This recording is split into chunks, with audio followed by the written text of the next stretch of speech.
আসসালামু আলাইকুম। বিএনপি ও মির্জা ফখরুল কি যায় আমাদের বোঝা মুশকিল।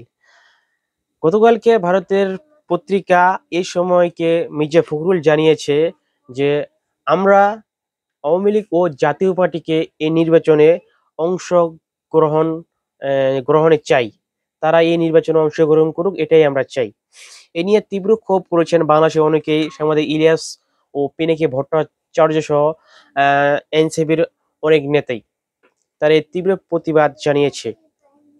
তা কালকে সেইটি মানে ভারতের যে নিউজ পেপার বা এই সময়কে খবরটি জানে, কিন্তু আজকেই কিন্তু আওয়ামী লীগের নেতা কর্মীরা কিন্তু আমেরিকায় মির্জা ফখরুল এনসিপি নেতাদের উপর আক্রমণ করে এবং অশ্লীল ভাষায় গালিগালাজ করে। তো বিএনপি কেন আওয়ামী লীগ ও জাতীয় পার্টিকে নির্বাচনে অংশগ্রহণ হিসেবে চায়? এত তাদের উপর সুযোগ পেলেই কিন্তু তাদের উপর হামলা করতেছে বিদেশের মাটিতে। কয়েকদিন আগে যখন বিএনপি নেতাকর্মীরা লন্ডনে গিয়েছিল, তখনও কিন্তু যাকে পাচ্ছে তাকেই কিন্তু হামলা করছে আওয়ামী লীগ। তবুও আহ আওয়ামী লীগ ও জাতীয় পার্টিকে এই নির্বাচনে চায় বিএনপি। সেইখানে সে পত্রিকাকে মির্জা ফখরুল আরো বলেন যে আমরা ভারতের সাথে একসাথে হয়ে কাজ করতে চাই। ভারত যেন আমাদের সবার সাথে বন্ধুত্বপূর্ণ সম্পর্ক রাখে, এটাও তিনি সেখানে জানান। এই নিউজগুলো প্রকাশ হওয়ার পর বাংলাদেশে অনেক সমালোচনার জন্ম দেয়, বিশেষ করে আজকের দিনে যখন এই নিউজগুলো প্রকাশ হয়। কারণ আজকে সকাল থেকেই কিন্তু যে ভাইরাল খবরটি সেটা হচ্ছে আমেরিকায় এনসিপি ও বিএনপি নেতাদের উপর হামলা করেছে আওয়ামী লীগ। সেই নেতাদের উপর হামলা হওয়ার পর মির্জা ফখরুলের উপরও হামলা করেছিল আওয়ামী লীগ।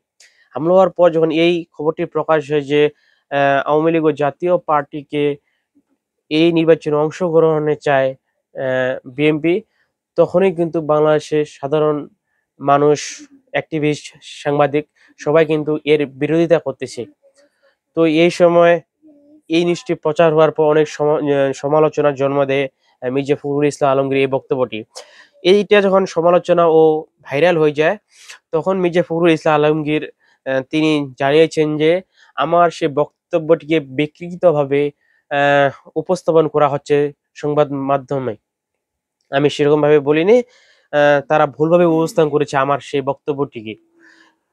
তার এই জবাবে পিনাকি ভট্টাচার্য বলেন যে কোথায় কোন লাইনে আপনার বক্তব্যকে বিকৃত করা হয়েছে আপনি আমাদের বলুন, অন্যথায় এখন নিজের কথাকে ধামাচাপা দেওয়ার জন্য মিথ্যা বলে পার পেয়ে যাবেন না। ভারতের যে নিউজ পোর্টাল এই সময় যে আপনার সাক্ষাৎকার নিয়েছে, তারা যে সাক্ষাৎকার প্রকাশ করেছে সোশ্যাল মিডিয়ায়, কোন লাইন কথায় তারা বিকৃতি হিসেবে উপস্থাপন করেছে সেটা আপনি আমাদের জানিয়ে দিন। অন্যথায় আপনি যেটা বলেছেন এখন সেটাকে ধামাচাপা দেওয়ার জন্য মিথ্যা কথা বলবেন না।